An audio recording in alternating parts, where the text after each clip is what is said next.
Hi, I'm Justin Barrett, president of Blueprint 1543. And I am Ana Avila. Welcome to this Integrated Life, a podcast for those who seek to engage with life's biggest questions using the tools of the sciences with theology. How are you, Justin? I'm well, at least I think I am. How are you doing? I am good. I'm excited because today we're going to talk about personality and personality Oh, tests.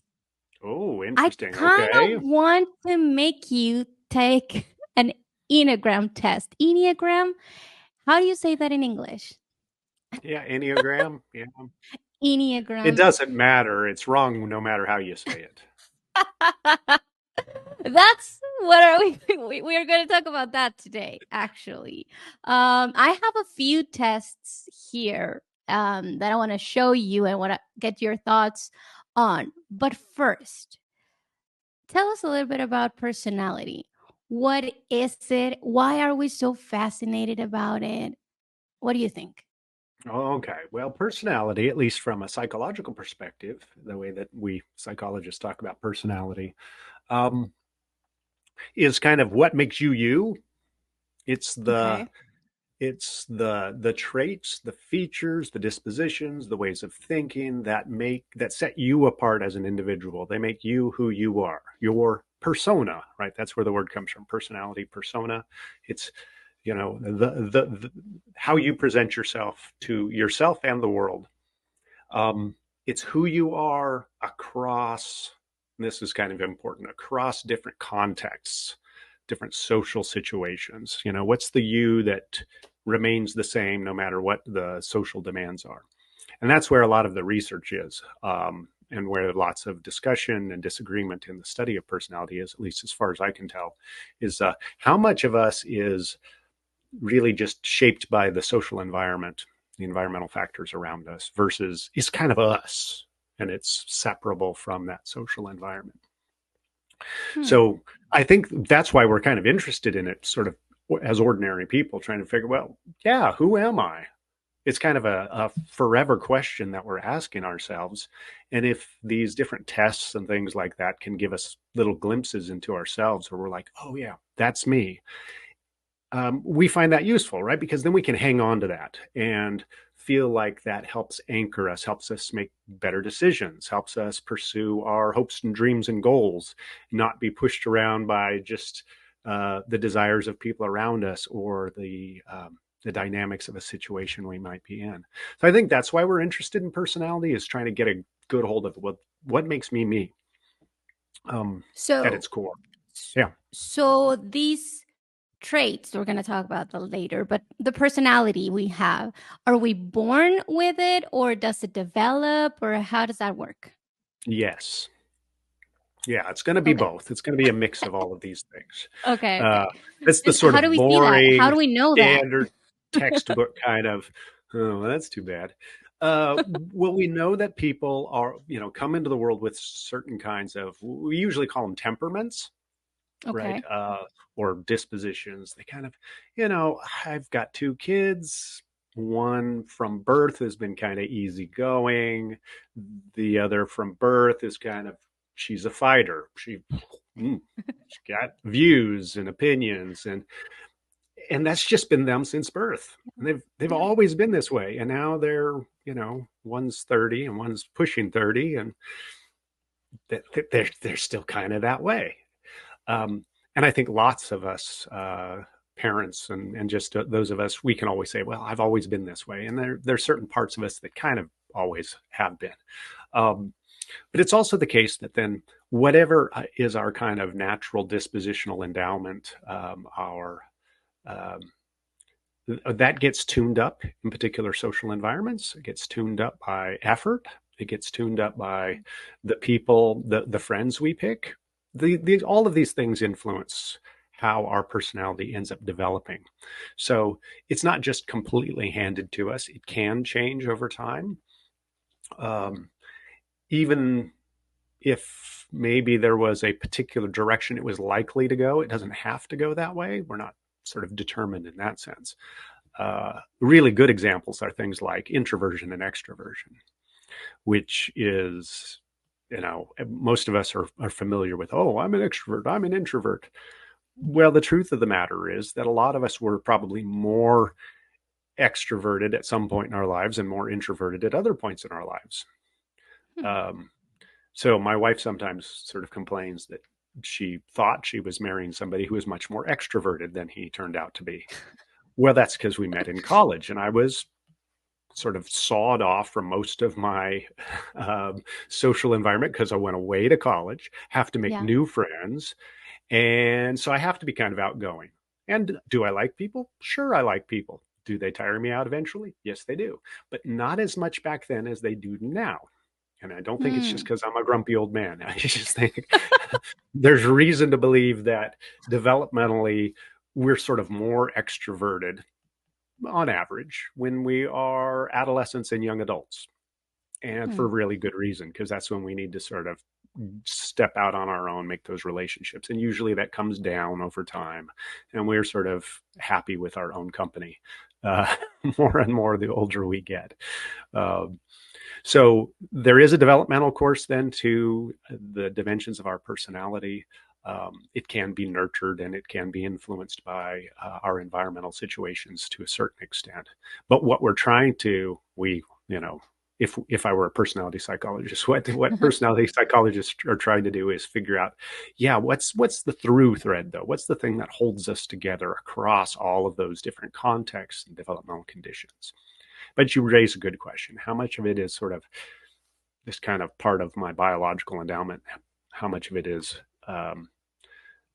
nurtured or changed? Well, it's going to be both, and those are very difficult to disentangle. So I don't think there's a simple answer to that question.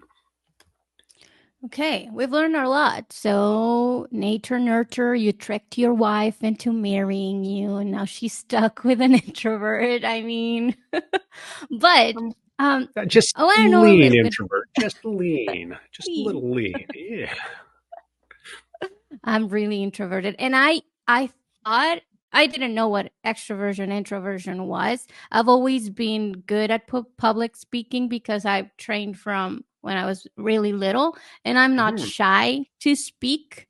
Um, You're so not. when people meet me, for example, at a church, when I'm, I don't know, leading something or singing or doing videos for YouTube or whatever, people think that I'm this like communicative person who's really excited about talking to people. And then they meet me in real life and they go like, "Oh, you're not like in your videos, right?" And I'm like, "No, I'm not. I'm not. It's different." But I thought I used to think that I was an extrovert because I liked speaking, public speaking. I was not shy. And then I learned it had nothing to do with that. And it made sense. It made sense to me. But I see, well, before I talk about the personality test and why are we so obsessed with them? um, can you tell us a little bit about how personality is studied? Um, how actual scientists come to conclusions about what personality is and how it develops? Well, you've sort of hinted at it. A big part of how it's studied is through different kinds of tests or inventories that have been developed. Um, but there are sort of multiple ways to do this. Many of them are these self-report things that a lot of us are familiar with, like well, some people have heard of the Myers-Briggs test. Um, I have my results right here. I want you to we'll get analyze back them. to that one.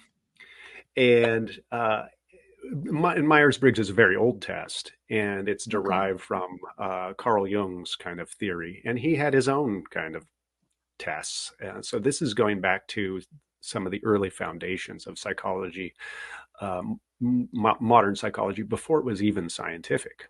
Jung was not terribly interested in gathering data and testing hypotheses. That's just not how he worked. And the Myers-Briggs turns out to be not based on very good science either.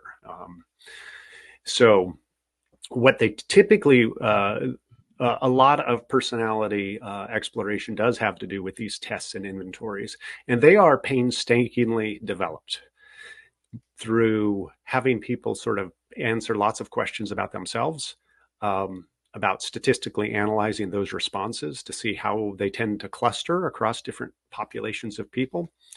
Um, when people are getting really thorough scientifically, then they're going to ask for what are called third person reports. So I don't Hmm. just ask you what you think about, I don't know, how much it energizes you to spend time with other people, but I ask people who know you very well. I ask your husband, for instance, how much he thinks you get energized versus exhausted by spending time with Yeah. other people. Um, and so then we try to statistically see how do these different kinds of measures hold together, which ones are most predictive of other kinds of things in your life that sort of make sense. So we would be really surprised if we were developing, for instance, a test of extroversion, if it turns out that it has no relationship to whether people like to spend time with other people. That'd be weird. Hmm. They're like, okay, that's Yeah. that's not face valid, we would say. Hmm. So we check for those types of things. Does it predict how sociable a person is? How much time in their life they actually spend with other people? Because you can say, "Oh yeah, I like time with other people," and then you never do it. Then we're suspicious. We can't trust Hmm. what you just said. So it's an exhausting kind of process. It can take years to develop these kinds of inventories. Sometimes they're called inventories or indexes or measures, whichever you want to call. And then those get used to measure people, get their responses, uh, uh, try to figure out what their sort of profile on some of those measures are, and then use those to predict real world kinds of behaviors and attitudes, and see if they sync up well. Now that's the inventory kind of level. There are other kinds of techniques that are a little bit different. For instance, one level of personality that I find really helpful to think about is your day-to-day goals, or what Robert Emmons, who's a personality psychologist from University of California at Davis, he calls these strivings, these day-to-day Okay. goals. So you might think of your strivings as what you typically try to do in a given day. And in fact, that's how he Hmm. tries to measure these, is have people write down, on a typical day, I try to finish the sentence. Um, and you might get some examples with university students. It's a little bit easier. We might do things like, for instance, you might say, on a typical day, I try to um, get good grades. I try to be a good student. Hmm. I try to be a good friend. What about you? Okay, so what are some examples of, on a day-to-day basis? What do you try to, you know, I typically try to what? And for most people, we can come up with about 10 of these with a little Hmm. bit of careful thought. Maybe if we push hard, about 15, and then it starts getting really hard to do that. Yeah. And then that gives us some kind of an indication of, well, what are those day to day goals that then characterize us? And that's a big part of our personality. That's a big part of what makes us us, makes me, is not just am I sort of outgoing, extroverted, fun loving, whatever, am I conscientious, but yeah, that's fine. But what do you do with that? What do you do with Hmm. your conscientiousness? What do you do with your agreeableness or your outgoingness? What do you do with that? What motivates you? So motivations Yeah. end up playing a big part in our personality. So that's kind of a little bit closer to the ground level of personality, is these strivings. And depending on which personality theory, you can add more layers to the cake. There are lots of Hmm. different ones. They're sort of debated which ones are most important in driving our behaviors and motivating us and characterizing who we are. Um, but did that strivings one kind of make sense? That one's a little bit less Yeah. familiar. Yeah. What I Definitely. like about it is it's something you can do yourself, all by yourself. Huh. Is you can just sit down and say, on a typical day, or on a in a day to day way, I typically try to dot dot dot dot dot, and go ahead and write Okay. down about 10 of those for yourself. And it's a really nice. I've done this. I do it periodically. It's a great exercise to then see, oh, what are my motivations that sort of come to mind for me that are driving my behavior and how I make decisions. That's just good information to sort of know yourself. But then you can do some cool things with these as well. Like you can rate them for how meaningful they are to you. Hmm. And then that helps you see, oh, these are the really meaningful and important ones to me. Maybe these are less meaningful and important. Maybe you've got some that you realize characterize your day-to-day behavior, but they're not important to you. So why do you do them? Maybe you need to get rid of Hmm. that one and get a new one. Um, or this is a fun thing that Bob Emmons did in his research is you can uh, put them in kind of a matrix with each other, like pit them against each other. I typically Mm-hmm. try to, if I'm a college student, get good grades and be very popular, socially popular. Maybe it's a high school student. Let's think of a high school student. I try to get good grades and be popular. Okay, let's rate those against each other. Mm. -2 says they really work against each other. They don't Mm. help. They hurt each other. A +2 means they really help each other. And a 0 is they're kind of neutral. So you could rate them on Mm. a scale from -2 to +2. And like, oh, okay, those two actually, no, at my school, it's kind of a party school. And, there's not a lot of support for getting good grades. So that's a -2. I typically try to be a good friend. Okay, how does that work with try to be socially popular? Actually, those really help each other. Being a good friend Mm-hmm. makes you popular socially. So, okay, I'll give that one a +2. I typically try to please my parents. I typically try to get Hmm. good grades. Hmm. Okay, those work really well together. Plus Yeah. two. So you can see where some are going to work with each other. You can use -1 and +1 as well. You don't have to just use the ends of the scale. Yeah. But you can then score all 10 of your strivings against each other to see how well they work together. And then you can sort of total up that score for the entire strivings matrix. And you Mm-hmm. might notice that if your overall strivings matrix has a score right around 0, it tells you they kind of don't really help or hurt each other very much. But if you have a positive score, then it's like, oh, okay, overall, my strivings tend to support or encourage each other. If Mm. I have a negative Yeah. score, they tend to actually be in conflict. And interestingly, Emmons and his collaborators' work shows that if you've got a strivings matrix that has lots of negative scores in it, so overall you have average negative scores in your strivings matrix, that's associated with poor reported well-being. You don't Mm-hmm. feel good, you're not as happy, and more, like visits to the university medical center and things like that. Your health isn't as good, more anxiety, more stress, and so forth. And it kind of intuitively makes sense. If day to Yeah. day I've got conflicting goals that don't work with each other very well, that's a problem. Um, so I find that Emmons' work on striving is really fascinating. It's something you can do diagnostically for yourself. You can rate your strivings against each other and go, oh, wow, I've got a lot of conflict here. And then if you can Mm. isolate, well, which of my strivings are causing conflict? And maybe are they really meaningful to me? Well, maybe I should get rid of them. I need new Yeah. ones. And it turns out, fun little PS on this long story about strivings. I ended up collaborating with Bob Emmons and Sarah Schnitker and some other folks to see um, whether some of these strivings dynamics were related to religious faith.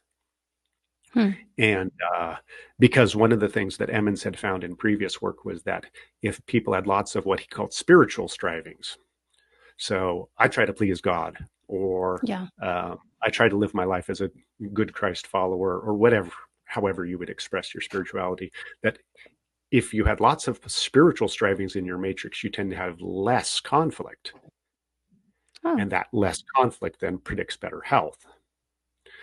In my collaboration with Emmons and Sarah Schnitker, we found that youth, teenagers who had lots of conflict in their strivings matrix before going to an outreach evangelical sort of youth camp were more likely to make a decision for Christ. That is, Oh. one way to interpret this is they kind of know that they're a mess, that that their Mm. goals aren't Mm-hmm. spaghetti, and they gravitate toward, it turns out, uh, a spiritual change, right? A conversion, because that's going to straighten out the spaghetti. They feel the tension and they know they've, on a certain level, that they need this fix. They might not be able to articulate it that way. But sorry, that's just an aside, but it's That's one of the pretty reasons I cool. like it. Yeah, yeah, it was really fun to find that.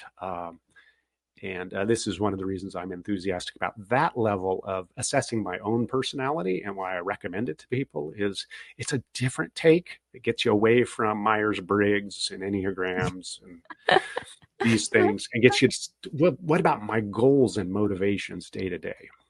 So Yeah. strivings, do it for yourself. And that's exactly what I was going to ask you next, because you've talked a little bit about how this inventories and uh, I don't know, tests are developed. There's a lot of science behind it, a lot of rigor. And then you talked about the strivings one, and I see you're very excited about that one. And I wanted to ask you exactly what made you excited about that strivings way of thinking about your personality. And then what about the Enneagram and the Myers-Briggs makes you go, stay away from those? Because I mean, those are the most popular ones. And people are really excited about getting the results and having those results, I don't know, fix your life or explain your life or whatever. So tell us why, Yeah. why? Why? Well, there's the sort of boring, nerdy reason why, and then there's hopefully the more helpful reason why. The boring, nerdy reason is just Myers-Briggs doesn't have any good science behind it. Hmm. It just isn't. It was developed by a mother and daughter team who are authors and thought this would be a fun thing to do and it'll sell books. And sure enough, they derived it roughly from Carl Jung's work, and they managed to get it mainstream. Good for them. Hmm. But how mainstream? Mostly by schools and other people picking it up as, oh, well, this will give you good guidance on who you are and what career you should go into. Hmm. There's no real good science behind that. It's not very rigorous. Um, and Enneagram doesn't even pretend to be a personality test. I mean, some people will nowadays will talk about it that way, but that's not why it was developed either. Hmm. And no, there's no good science behind it as far as its development. So that's the nerdy kind of, where's the evidence? Where's the science? Um, I think the more helpful reason why I'm not terribly enthusiastic about these is because Myers-Briggs, Enneagram, the Pottermore quiz, which is fun too. Which house are you in? All of these are about typing yourself, putting you in a box, in a Yeah. category. And there's something kind of reassuring about that. And I think that's part of our draw toward them is, oh, I want to know, am I, I don't know what the jargon is, two with a three wing or whatever, Yeah, I kind don't get of it either. or, am I a Ravenclaw? Yes, of course. Yes. Or, where am I in the Myers-Briggs sort of grid of, options? Why are we drawn to that? Because it does give us that sort of, oh, now I understand me. It Hmm. feels like it's something stable and sort of constrained enough that I can get a hold of it. So it's easy to think about. They have that virtue. And better still, I can find my people, Hmm. other people Hmm. like me. Or I can find the people not like me and understand why I just don't seem to get them the same way. And now I have built in explanations for why I seem to think just like this other person, or why I sort of gel with them, or why I don't with that person. It's because of the boxes that we're in. They're in the wrong box. Yeah. Well, that's not very much like. I mean, that's not very different from horoscopes either, right? Uh, and so there's something intuitively appealing about that because it's easy to think about. It helps us socially. It helps us make sense of things. Sadly, it's not doing it accurately. That's my concern. It's fun to talk about. I'm Yeah. like I said, I do like talking about the Pottermore quiz. We, for a while in my house, we had hanging on the wall, everybody's house, people would come over and they're like, they see the list and they're like, I want to be sorted. I'm like, okay, we're going to take the Pottermore Yay. quiz and then we're going to put your name and sort you into your Harry Potter house. It's fun. And then you can talk about it. And I think Enneagram does that too. It gives us a common language to talk to each other about our personality. But does it really measure our personality? Well, not really. It's not what they're designed for. Strengths finders is actually, I think, a really good tool for groups, teams of people who are working together in a professional environment to talk to each other um, about their characteristic work styles. And it is derived from some sociological kind of research on people's, work styles and so forth. But it too is not a personality test. Hmm. Those characteristic work styles can change over time and context. So it's not picking out that stable, what makes you you. What it does is picks out how you characteristically have in the recent past sort of manifest your work behaviors in these different roles that you've been in. Well, that's a little different than a true personality. And as long as we can keep those separate, then some Hmm. of these other kinds of tests and quizzes, they can be fun. They can be good for just generating conversation, which isn't a bad thing. But we need to be sure that we're using them properly, because otherwise uh, well, they can lead to some real discomfort, and they can actually reduce our development because we put ourselves in a box and we think that's where we have to stay. And Yes. that's not how personality works.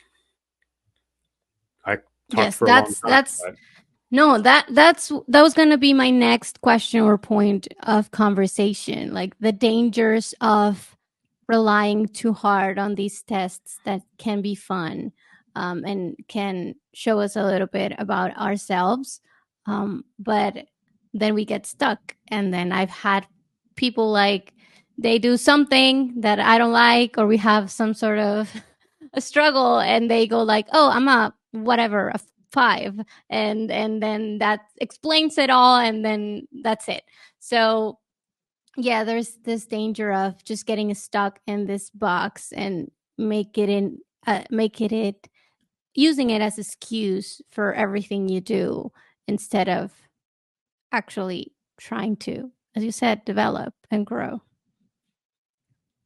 yeah, that exactly. I mean, people can use it as an excuse. It can become a wedge in relationships. Hmm. So, for instance, with strengths finders, one of the categories you can be in, one of your top 5 strengths. And I'm not picking. I'm using strength finders as an example because it's actually one of the better of these non-personality things. I think in terms of its Hmm. utility, it's got some. It can be very useful for again teams of professionals working together and so forth. But the danger is taking that out of that work context. So one of the things that you might say, oh, I'm a strategic person. I'm high on strategy as a strength. And I am, that's one of my top 5 is strategy. But then I Okay. might run into somebody who's a friend or other kind of, relationship who, oh, I'm high on strategy. And I remember reading that strategic people often are strategic in different ways. And that's why sometimes they don't get along. So I have to be careful around you. Or I really have had this one where it's oh, we're disagreeing on this because we're both strategic.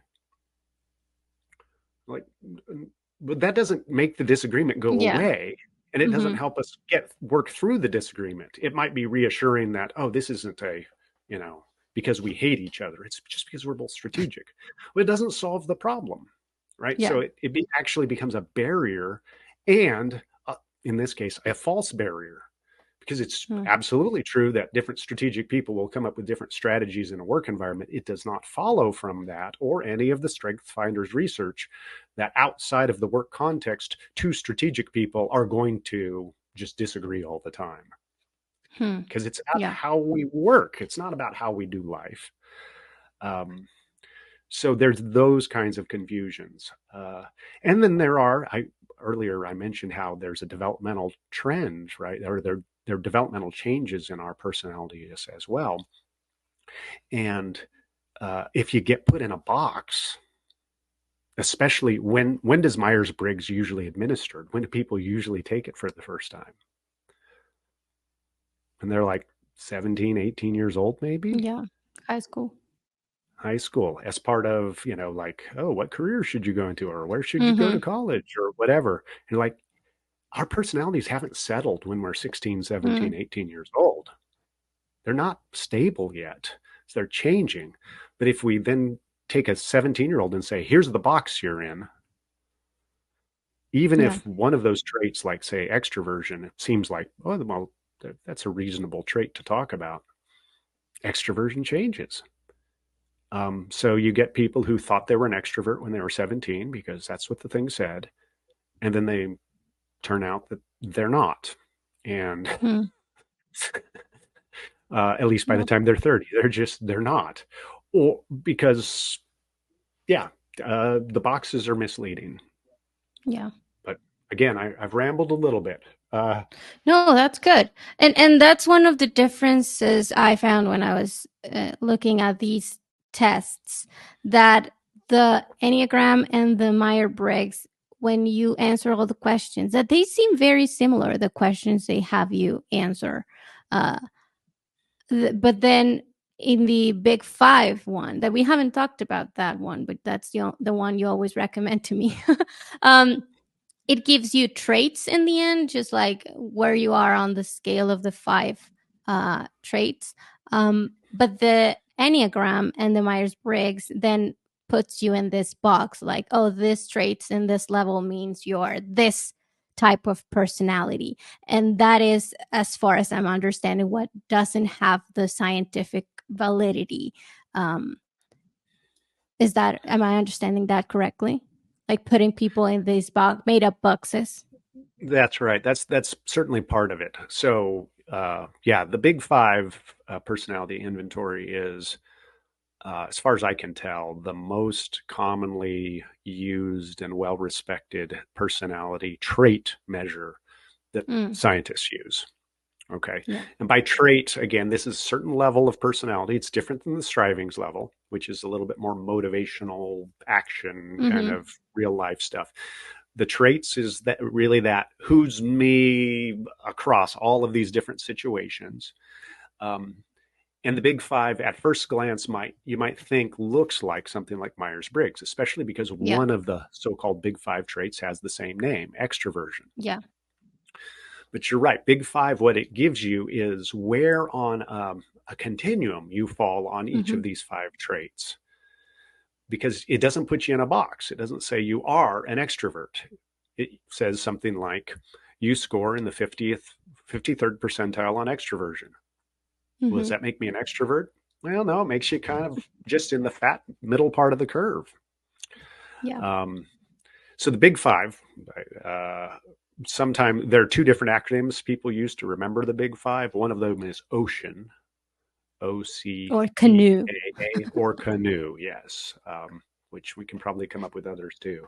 Um, but let's use ocean. O is, do you remember what O is? Openness. Openness, that's right, openness. Openness as two sort of subdimensions: openness to ideas, openness to experiences. Is one way to Yes. gloss the two subdimensions of openness. C is for, Conscientiousness. yes, conscientiousness. So do you do what you say you're going to do? Do you follow through? Do you follow the rules? You know, conscientiousness. Do you have high standards? Uh, e Extroversion. is extroversion, right? And so it turns out it's not exactly what we thought it was, which is interesting, but we can come back to that Oh, I'm extroversion. intrigued. But it does still capture a lot of the am I outgoing. A is for agreeableness. Do I try to get along with others? Am I a peacemaker? Am I, a generally sort of People pleaser. people pleaser, agreeableness? And the N, unfortunately stands for Neuroticism. neuroticism. Not as scary as it sounds, but it's in this context means sort of how much do you sort of fluctuate into negative emotional states. It doesn't mean Yes. you're crazy. It just means, oh, I get A sad. little bit. I can say that because I'm high in neuroticism. Um, so those are the five. And where did the five come from? Well, mashing lots of data. And it turns Hmm. out that these five traits statistically cluster together, suggesting that there might be some kind of underlying um, sort of basic psychological drivers for these five. Some people talk about a sixth every once in a while, but five is where things have stabilized, at least for the last few decades.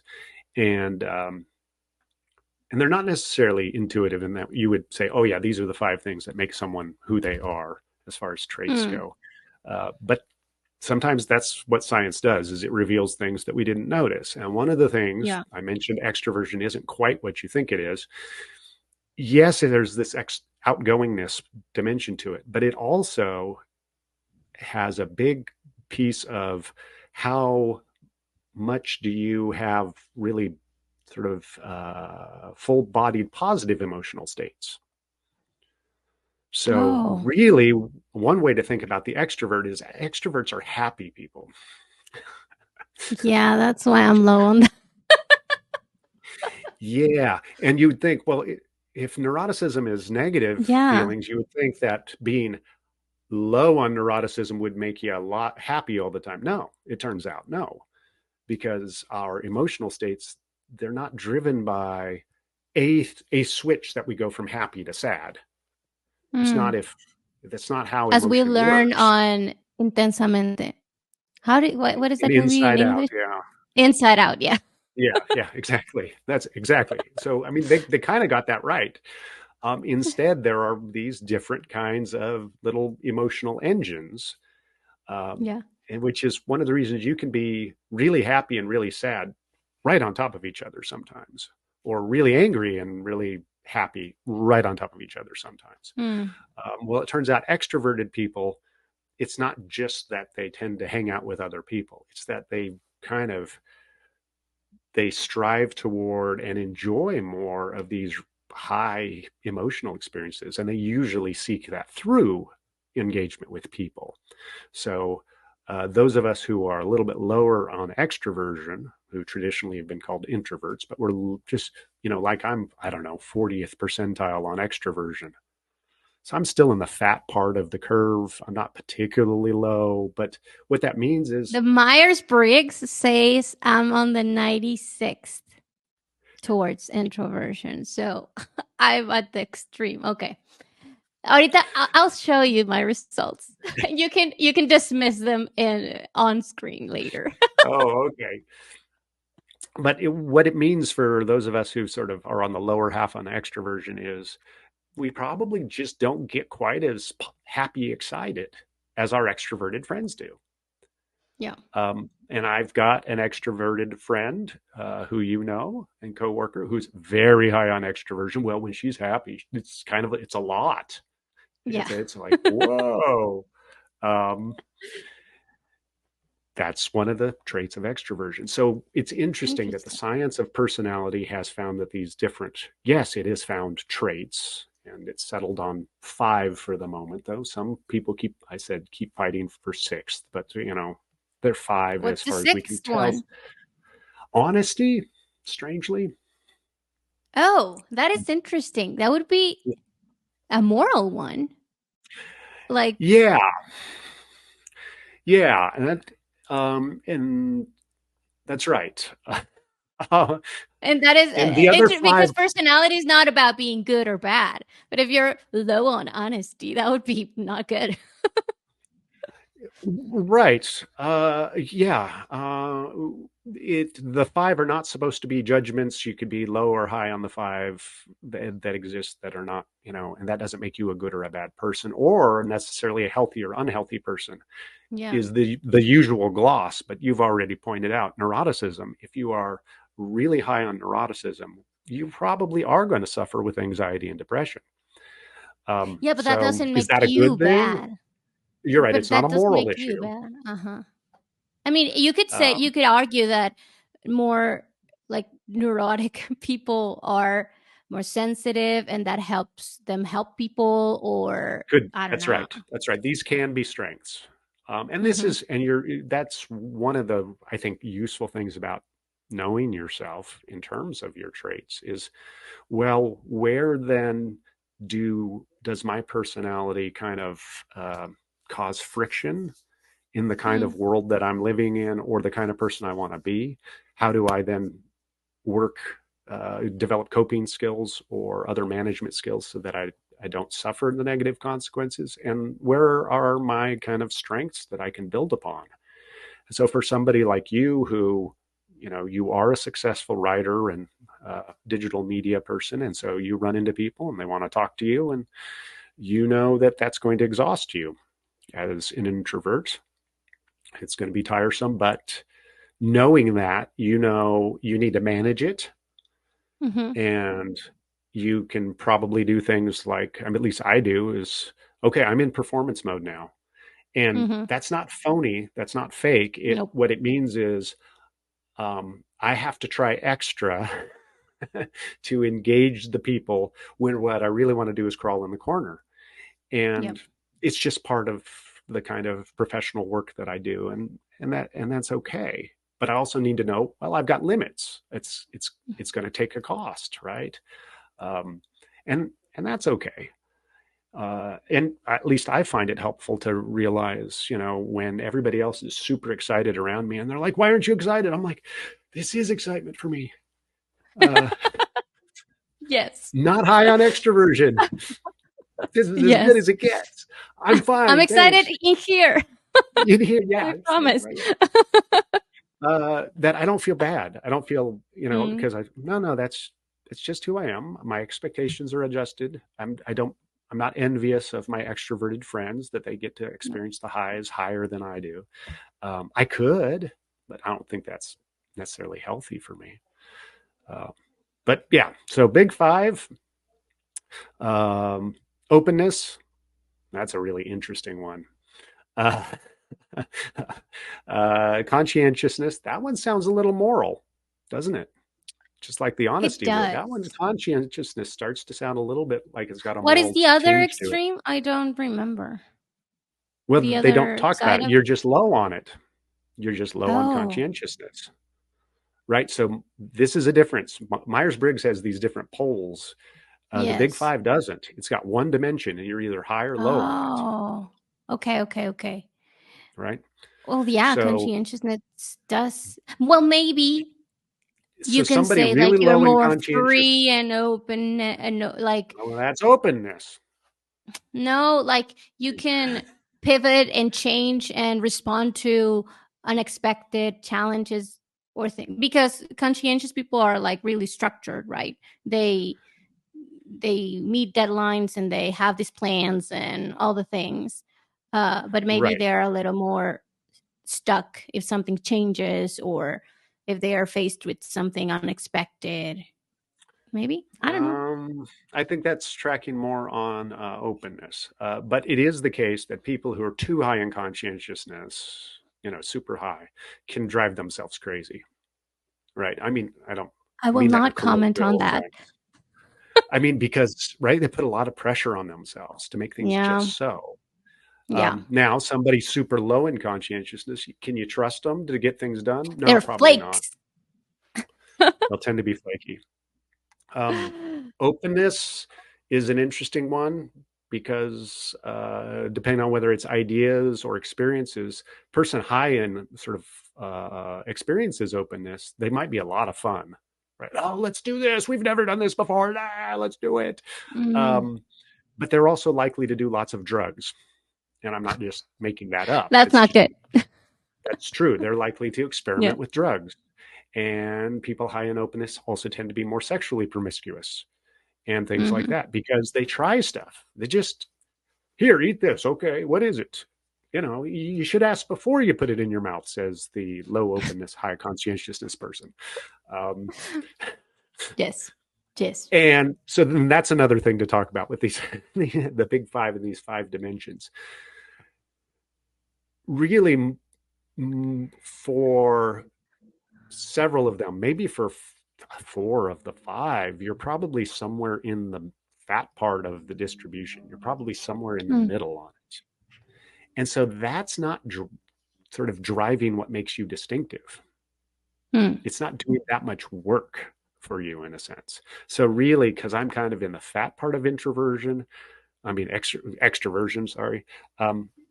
It's probably not really. People wouldn't say, here's what characterizes Justin Yeah. in his degree of extroversion. Well, no, it's too close to kind of like the middle of what everybody's is. What would characterize mine would be, where am I extremely high or extremely low? That's probably more interesting and more diagnostic of the what characterizes what makes me me. Um, and so these are kind of interesting things to look at. You can look at them group wise too. It turns out there are characteristic, for instance, Christian distributions of these traits, or Okay. people who are really, especially really active in, church going. They're, really devoted, not just nominal Christians, but people who are really involved tend to be evangelicals, for instance, tend to be high in agreeableness, and Okay. higher than average in agreeableness. They tend to be higher than average in conscientiousness. So in those two, they tend to be pretty high. And they're not particularly remarkable in the others. Though there's some, Okay. occasionally it shows up in some of this research that they tend, experience, idea, openness, and experience. So openness overall tends to be maybe a little bit low, but that one is, my understanding, is a little bit less consistent across nations and cultures, but and religious subgroups, because we know some Christians are very high in openness, who will try lots of different, like, who want to try lots of different worship styles, for instance, and things like that. They may be high in openness. They're Hmm. just channeling that in a particular direction instead of, I'm going to try out all kinds of different crimes and illicit drugs and things like that. They're like, no, I'm going to try out different worship styles instead. Um, Ooh. Okay. What would your advice for people trying to take a personality test be? Like, how to take a good personality test that actually helps you understand yourself better, I guess. I would recommend looking online at one of these websites that's active in real psychological research. There are many out there where you can just log on, create an account, take their big five, and I'm recommending the big five. Do that one. Get your results, because usually those slightly more academic-y and researchy websites will also give you some context for interpreting it so that you don't get it wrong and sort of walk away with Oh, misconceptions. So they'll usually give you a little bit of text around it to help you understand. So that's one I recommend. And I already recommended, do the strivings for yourself as well. That one's a good complement. And my encouragement would be, do both. Don't just do one, because you want a rich picture of who you are and your personality. What are you showing me here I'm on the showing you the screen? big five. This is a big five personality test.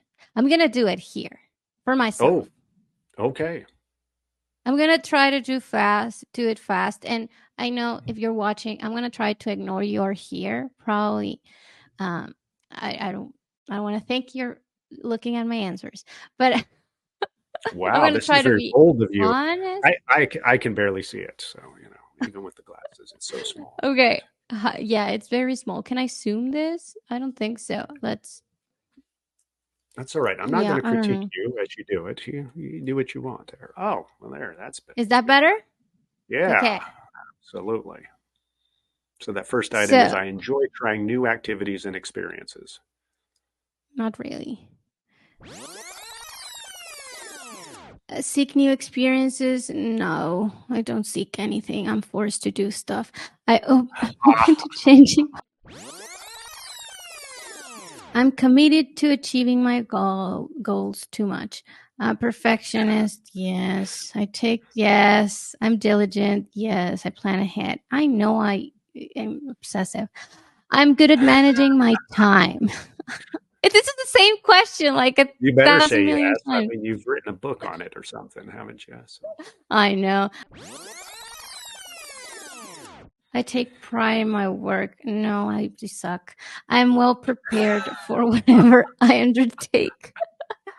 Um, no, sometimes no. I believe in the inherent goodness of people. No, I'm a Calvinist. I avoid criticizing and judging others. I sometimes criticize. I enjoy collaborating and working as part of a team. Depends on who the person is. I'm patient and understanding even in difficult situations. No, I'm not.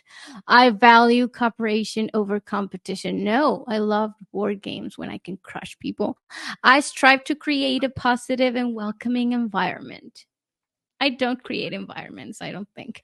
I am sensitive to the needs of others. I try to be. I have a tendency to feel sad. Yes, this is depressing. I find it challenging to relax and unwind. Yes. Get my results.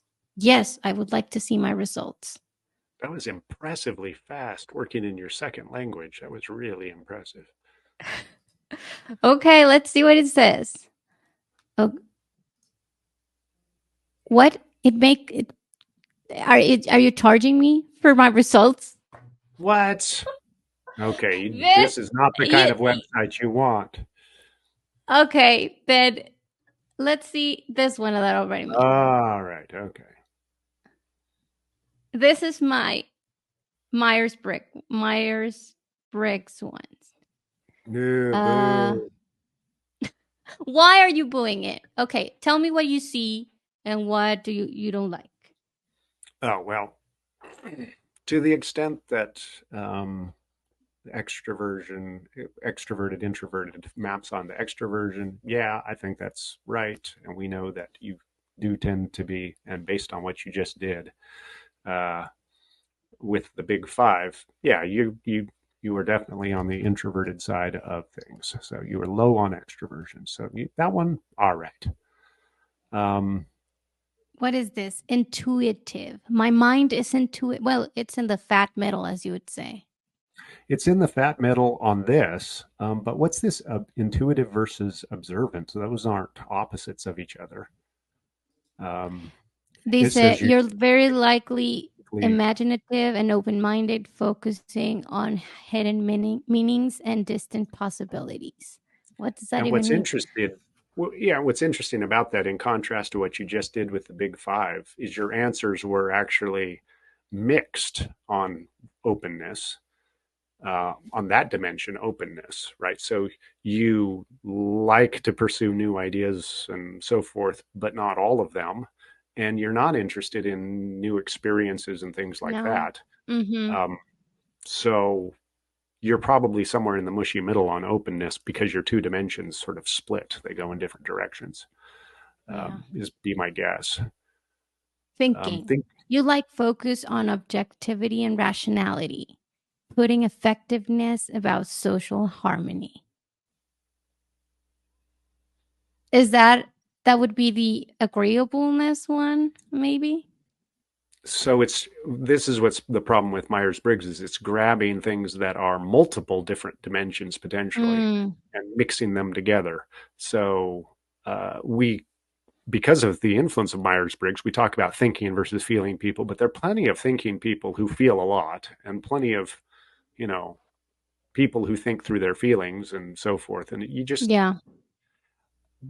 they don't dichotomize that way, it turns out. So, um, and especially when it comes to above social harmony and so forth. I mean, it was interesting because one of the items you on the big five that you just sort of struggled with was one of those agreeableness items.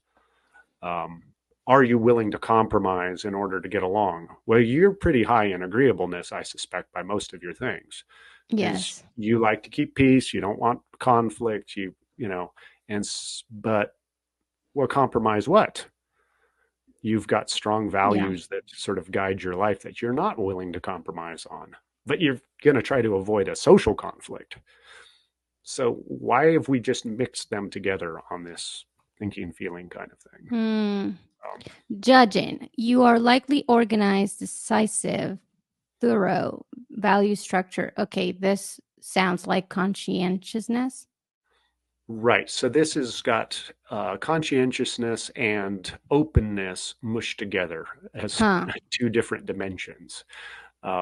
So this is earlier when you were talking about what would be the problem with being too, or what would be the good thing about being low on conscientiousness.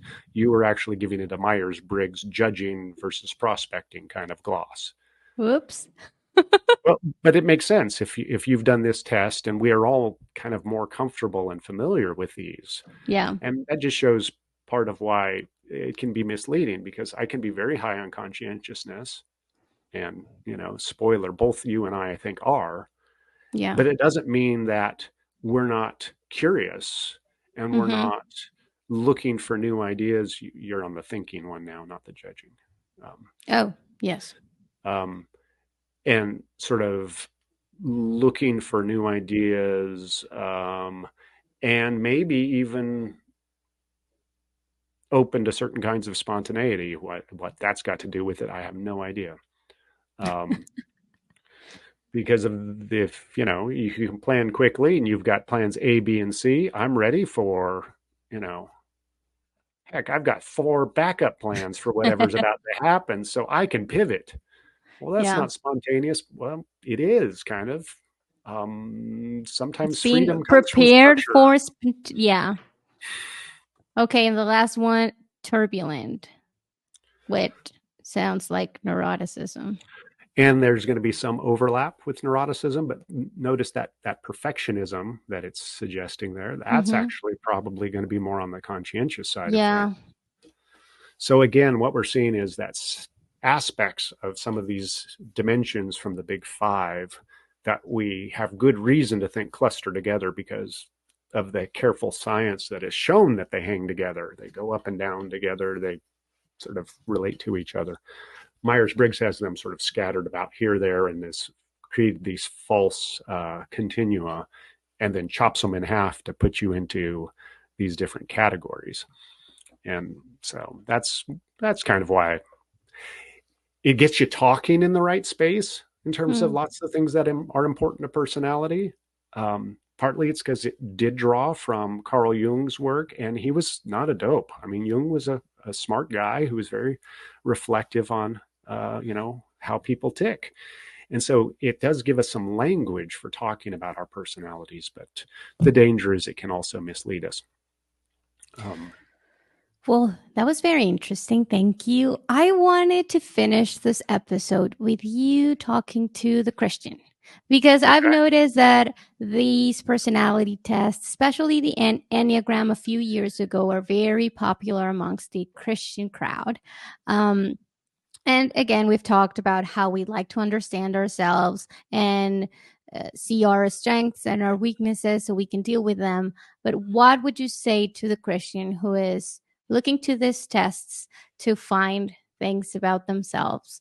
What would be your encouragement to them?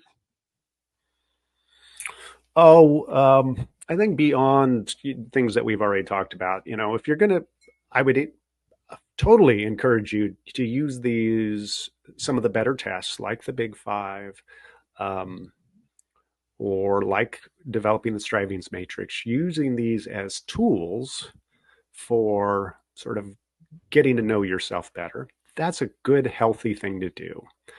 Uh, as long as, and here's the additional encouragement, as long as we continue to recognize that that's not all that we are, no one of these tests captures all that of who we are.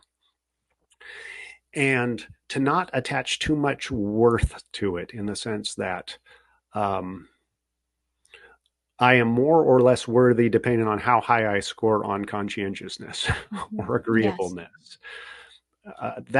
That's a real danger. Our worth comes from what God says about us, not what we have determined about us through a test.